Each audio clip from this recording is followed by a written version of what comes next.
Hello tout le monde, j'espère que vous allez bien aujourd'hui. De mon côté, la journée se passe plutôt bien, elle est plutôt productive et en même temps il y a eu plein d'espace pour prendre soin de moi, donc c'était très chouette. Et comme je vous le partageais tout à l'heure, je suis en train de vous écrire la lettre pour demain suite à un message privé que j'ai reçu et que j'ai lu ce matin d'une d'entre vous qui me disait que elle était très reconnaissante pour tout ce qu'on partageait. Coucou Jean-Paul. Ouais, donc c'est Léna qui disait qu'elle était très reconnaissante pour tous les partages qui sont offerts ici et que grâce à ça, coucou Nassima, coucou tout le monde, que grâce à ça, elle a compris et intégré, compris plein de choses. Et pris conscience de plein de choses en elle, de certains de ses comportements et tout ça, mais que pour autant, elle ressentait toujours cette contradiction entre ce qu'elle comprenait et ce qu'elle incarnait. En fait, elle me dit dans son message, j'ai du mal...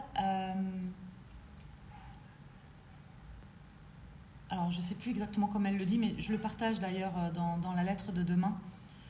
En gros, elle a la sensation que ce qu'elle incarne dans sa vie de tous les jours n'est pas en accord avec ses valeurs. Voilà. Salut tout le monde. Et je trouve que c'est vraiment intéressant parce que j'ai accompagné plein de gens dans ces cas-là, mais moi-même, j'ai fait ce chemin-là aussi. C'est-à-dire que pendant des années, très jeune, j'ai commencé, moi, à prendre rendez-vous avec des thérapeutes, à suivre des thérapies, puis ensuite à me faire coacher. J'ai toujours fait ça. Depuis l'âge de 18 ans, j'ai fait ça. Et ça m'a aidée plein de fois. Mais j'avoue que certaines thérapies n'ont fait que renforcer l'intellectualisation de mon vécu, de mon histoire, de ce que je me racontais à propos de cette histoire-là aussi. Et je ne crois pas que ce soit ce qui a fait qu'il y a eu des grands changements vraiment dans ma vie. En tout cas, des changements, des transformations intérieures en conscience. Parce que, qu'on le veuille ou non, je vous le disais hier et dans d'autres lives, je crois que de toute façon, la vie fait qu'on évolue. De toute façon. C'est pour ça qu'aujourd'hui, j'aime pouvoir choisir mes axes d'évolution parce que la vie, c'est comme la nature et la nature n'aime pas le vide. Ce que vous ne faites pas pour vous, ce que vous n'êtes pas pour vous, ce que vous n'occupez pas pour vous, la vie va se charger de l'occuper et de vous présenter des choses. Donc, voilà, petite parenthèse. Bref, je dis souvent que c'est bien de comprendre et d'apprendre. J'adore apprendre et comprendre. Je suis pratiquement tout le temps en apprentissage depuis toujours, vraiment. Mais quand il s'agit d'intégrer les choses et de faire bouger des choses, notamment des schémas inconscients qu'on répète depuis des années, bien pour moi, tout ce qu'on intellectualise, il faut le faire redescendre dans le corps. C'est primordial. En fait, sans ça, ça reste juste des compréhensions intellectuelles. Et parfois, sur certains sujets, plus on intellectualise, plus on renforce. Donc, je l'explique, voilà, je fais un peu une liste là dans la lettre de demain pour donner vraiment des pistes. Mais là, je voulais quand même vous en partager quelques-unes. Il y a plusieurs choses pour moi qui sont vraiment importantes dans l'idée d'intégrer ces processus-là. C'est déjà que quand on veut absolument régler ces problèmes, ce qu'on perçoit comme des problèmes, ce qu'on vit comme des traumas ou des blessures, on a tendance à être plein phare dessus. On zoome, et en fait, on passe nos journées, notre temps à zoomer là-dessus en pensant que tant qu'on n'a pas réglé ça, on ne peut pas faire autre chose. On ne peut pas s'épanouir, ni pour soi-même, ni dans nos relations, ni dans rien du tout. Et ça, c'est faux.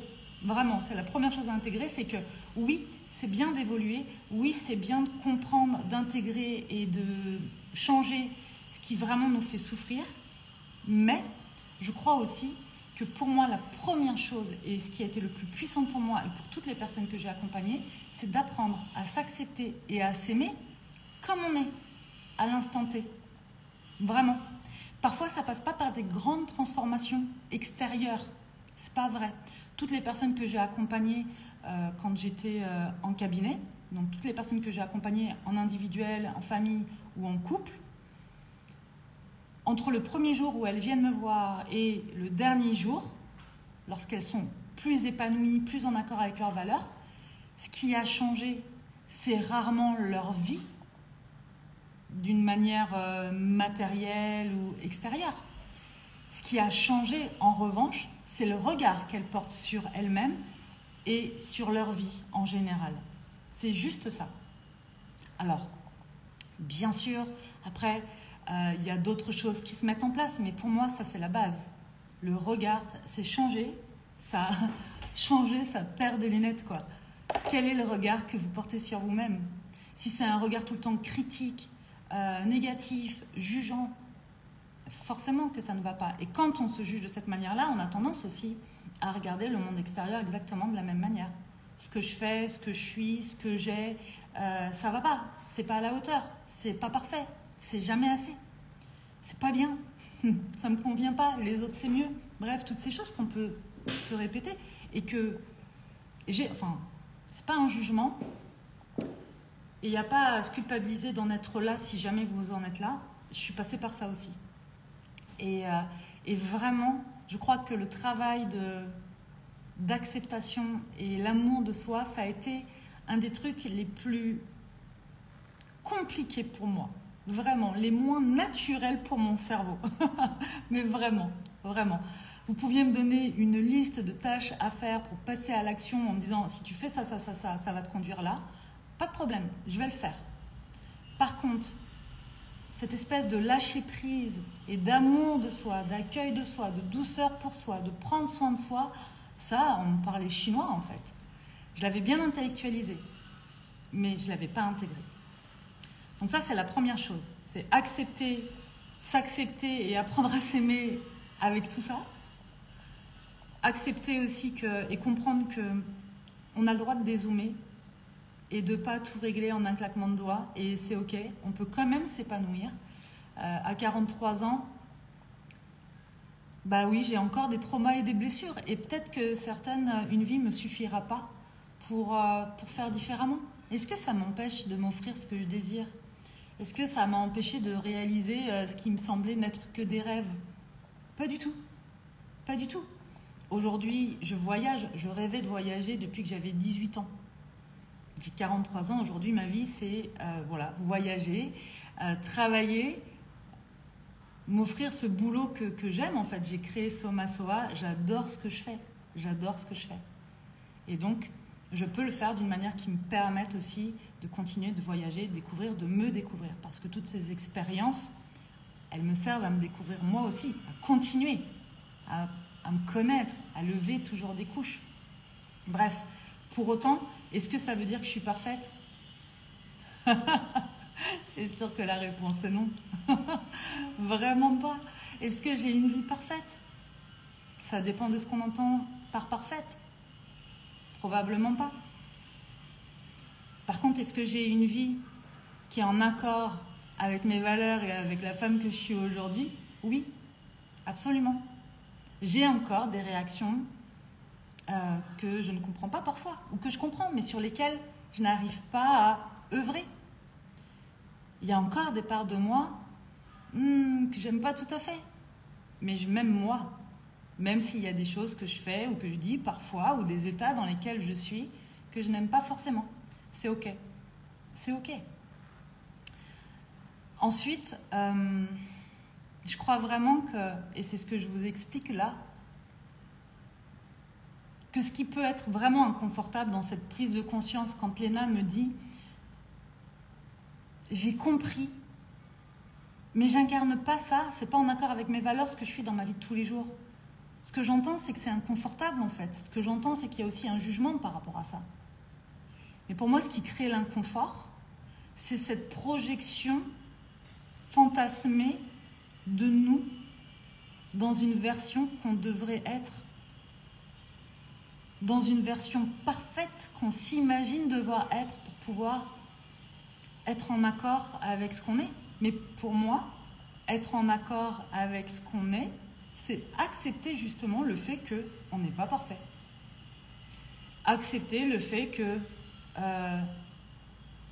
je peux être calme et douce et très clairement montrer les crocs et être énervée et parfois même de manière excessive. C'est être réfléchie par moments et très impulsive à d'autres moments. Ça, pour moi, c'est primordial de le comprendre. Vraiment. Vraiment, vraiment. Et l'intégrer, en tout cas, ça m'a vraiment aidée. Ouais. Cette version parfaite, vous savez, on entend beaucoup la meilleure version de soi-même. Je comprends bien ce qu'on dit quand on parle de la meilleure version de soi-même. Pour moi, ça parle d'évolution. Mais si, quand on entend la meilleure version de soi-même, ça implique le fait que ce qu'on est aujourd'hui, c'est nul, ou que c'est toujours pas assez et qu'il faut faire encore plus et toujours plus et toujours plus, sans jamais accepter, s'aimer et avoir de la gratitude pour ce qu'on est aujourd'hui, bah fait chier quoi.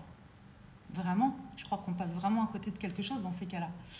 Donc la vie, c'est l'expérimentation, c'est un chemin. Honnêtement, c'est pas la finalité qui compte, hein, parce qu'au final, on ira tous au même endroit. Donc c'est l'histoire de profiter de ce chemin qui se présente à nous et de pouvoir l'expérimenter dans tous ces recoins, même dans les recoins qui nous paraissent plus sombres, plus noirs, dans lesquels on a l'impression qu'on ne va rien trouver. Et pour autant, c'est souvent là qu'on trouve les pépites les plus précieuses. Ça, en tout cas, de mon expérience, c'est vraiment ce que j'ai appris. Ensuite, et j'arrête pas de vous le dire, c'est pour moi, pour intégrer les choses, vraiment les comprendre et créer des changements, il n'y a pas mieux que la relation à l'autre. Parce que dans la relation aux autres, on apprend à se connaître soi, à se questionner soi. Et en fait, souvent, la relation à l'autre, elle va créer des émotions, confortables ou inconfortables. Et c'est à travers ça aussi qu'on va recevoir des messages et qu'on va les intégrer. C'est d'ailleurs pour ça que pendant longtemps, moi, j'ai fait de l'accompagnement en individuel, en cabinet. Et ensuite, j'avais vraiment envie de transmettre au plus grand nombre. Et je ne m'étais pas rendu compte vraiment du pourquoi à l'époque. En tout cas, j'étais passée à côté de ça, sur le fait que dans ces espaces-là qu'on crée, ces espaces collectifs, ce qui est vraiment intéressant, c'est justement qu'il y a toujours des gens dans ces espaces-là qu'on juge parce qu'ils nous renvoient des choses, ou au contraire, qui nous inspirent parce qu'ils nous renvoient aussi des choses. Et c'est à travers ces jugements-là, ou ces inspirations-là, parce qu'à travers ça, on n'apprend rien de plus sur la personne qui est en face de nous. En revanche, à travers ça, on apprend énormément sur soi. Ok, pourquoi ça me renvoie ça? Qu'est-ce qui fait que... Et pour moi, c'est ça, en fait, qui m'a provoqué, les plus gros déclics, mais surtout, ce qui a fait qu'il y a eu vraiment des prises de conscience et des changements en profondeur. Parce que, parfois, j'ai répété toujours les mêmes schémas, dans les mêmes situations, avec les mêmes personnes. Et au bout d'un moment, quand on a marre, quand tu acceptes aussi d'arrêter de focus sur l'autre en face de toi et que tu remets le focus un peu sur toi en disant « Ok, et si c'est pas de la faute de l'autre en fait? Et si moi j'ai une part de responsabilité là-dedans, ça donne quoi en fait? Pas pour me flageller et me dire « Oh mon Dieu, je suis coupable, je suis une merde » ou je sais pas quoi, non, pas ça. Juste pour se dire « Ok, si je me regarde avec amour et sincérité, qu'est-ce qui se passe là? Qu'est-ce que je vois? Qu'est-ce que je comprends ?» Et donc ça, pour moi, c'est vraiment accepter, j'allais dire de se mettre en danger dans la relation, mais c'est pas se mettre en danger, mais c'est accepter d'être en relation, en étant soi, avec l'autre. Accepter que la relation, elle est inconfortable parfois. Accepter que parfois, il y a des gens qui nous énervent. Accepter qu'il y ait des gens qui nous inspirent. Accepter... Parce que tout ça, ça en dit énormément sur soi-même. Et c'est pour ça que je sais à quel point ce que je transmets c'est puissant. C'est mon petit moment humilité. Non, sérieusement, je sais que les espaces qu'on propose dans Soma Soa, ils sont puissants. Je sais qu'ils sont source de déclic, d'inspiration, mais aussi de transformation. C'est dû à ce que je transmets, mais pas que. C'est aussi dû à l'expérience du groupe, justement. C'est dû à toutes ces personnes qui sont là et qui acceptent de partager, de se montrer vulnérables. Parce que tout ça, ça crée des liens, tout ça, ça crée des déclics chez les uns et chez les autres, chez moi y compris, parfois. Et c'est ça, en fait, la puissance du groupe. Peu importe que vous soyez dans une formation en ligne ou en présentiel, ou un mastermind, ou une retraite, ou peut-être des vacances en collectif, j'en sais rien, que ça, vraiment, on s'en fiche. Mais à partir du moment où on est en relation avec l'autre, on apprend de soi. Et si vraiment on veut donner des coups de boost, et si on veut aller plus loin, et surtout, avoir des questionnements qui ouvrent plutôt que des questionnements qui renferment, parce que la remise en question, c'est bien, mais à un moment donné, quand elle apporte du jugement et de la frustration vis-à-vis de soi-même, je pense que c'est pas très positif. Et du coup, parfois, se faire coacher ou intégrer justement des espaces de transformation collectifs, eh ben, ça ouvre à d'autres choses. Et c'est en ça que ce qu'on propose aussi à côté, c'est puissant. Et forcément, quand je vous parle là, j'ai vraiment à cœur de vous partager et de rendre accessible des notions, des connaissances, mon expérience et un morceau de mon expertise ici, gratuitement, sur Instagram. J'aime faire ça, j'aime vous partager ça. Mais forcément que ça ne sera jamais aussi puissant que ce que je partage après en collectif dans nos programmes et dans nos formations. Parce que là, je vous accompagne à un autre niveau. Je ne vais pas le faire ici. Même si je vais répondre à des messages ou des choses comme ça, forcément, je ne vais pas le faire. Ça va s'arrêter à oui, vous avez peut-être lu un bon bouquin, ça crée des émotions, des compréhensions, des choses comme ça, mais si derrière, il n'y a pas un processus d'intégration, bah, vous avez juste lu un beau bouquin. Et là, je pense que en fonction de tout ce que je vous ai dit et de la manière aussi dont vous percevez mes messages, je pense que parfois, oui, ça peut vraiment impulser des déclics et créer des transformations. Je pense aussi que ça aide d'être accompagné pas à pas et de faire partie d'un groupe avec des personnes qui, même si elles n'en sont pas exactement au même niveau, traversent les mêmes questionnements, les mêmes processus. Parce que on est tous uniques et en même temps, honnêtement, souvent on se pose tous à peu près les mêmes questions. À des moments différents, mais on est tous traversés par les mêmes émotions pour des choses différentes. Mais voilà, on est humain. Même quand on croit qu'on sort du lot, on reste humain. Alors Marine, c'est ce que j'apprécie, votre accessibilité, c'est super, ça fait du bien. Avec plaisir Marine. Hop, je remonte un petit peu. Dure l'introspection. Pas confortable. Pas toujours confortable, c'est vrai. C'est pour ça que l'introspection, c'est bien quand on le fait avec amour pour soi et qu'on arrête de projeter une image de nous fantasmer d'une version parfaite. Parce que ta version parfaite, c'est celle qui est complètement imparfaite et que tu apprends à aimer. Non pas pour te dire bah, je suis comme ça et puis je ne changerai plus jamais et puis t'es content, tant mieux, t'es pas content, on s'en fiche. C'est pas ça. Ça va au-delà de ça. Je pense qu'on peut s'aimer profondément avec ce qu'on est aujourd'hui tout en continuant d'évoluer. Et c'est justement parce qu'on s'aime tel qu'on est aujourd'hui qu'on peut évoluer en sécurité, etc., etc. Après, il y a d'autres choses, mais ça, je vous le partage dans la lettre que j'envoie demain par mail. Je vous ai mis le lien, si vous n'êtes pas inscrit à la lettre de Soma Soa, je vous ai mis le lien dans la story d'aujourd'hui, qui est un peu longue, parce que vous me demandez souvent des vlogs. Franchement, pour le moment, j'ai la flemme. Je suis quand même ici tous les jours avec vous, donc je ne veux pas me surcharger. Mais la story d'aujourd'hui, c'est un peu un vlog, hein, parce que ça a commencé ce matin et je vais continuer de vous partager un peu notre journée. Bref, donc vous avez le lien de la lettre. Inscrivez-vous si vous avez envie d'aller un peu plus loin dans le sujet que j'évoque aujourd'hui.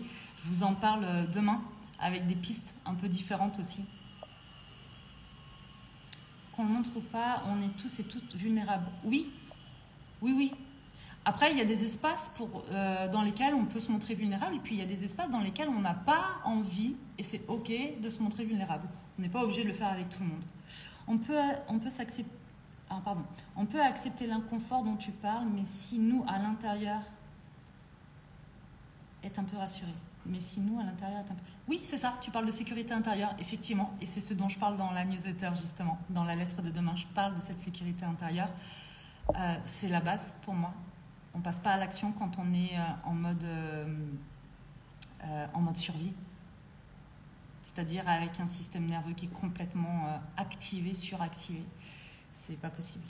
C'est pas possible. Ou sinon, on part un peu dans tous les sens et on commence à faire les choses depuis un espace de peur. Et là, ça devient plus compliqué. Je suis en train de me regarder dans une citation. Je pense que j'ai ma part de responsabilité. Je me blâme pas. Ouais. Oui, de toute façon, se juger ou se blâmer, ça apporte pas grand-chose. Merci. Tu es une des seules coachs... Non, mais attendez, je vais arrêter. Je vais mettre mes lunettes, en fait. Ça va être beaucoup plus simple. Merci, tu es une des seules coachs que je comprends et respecte pour le moment. Ok. Ok. Je suis ravie que tu me comprennes en tout cas. Je crois que j'ai fait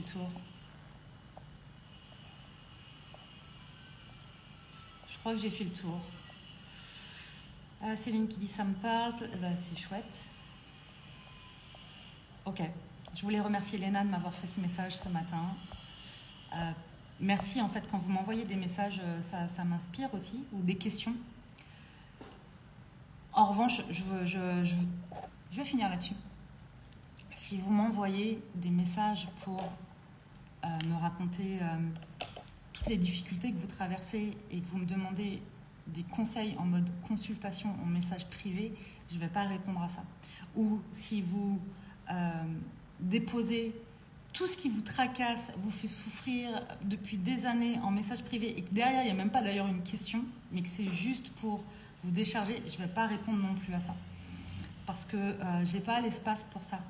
Et j'ai besoin de prendre soin aussi de mon énergie et de mon espace pour pouvoir justement vous transmettre tout ce que je vous transmets à tous.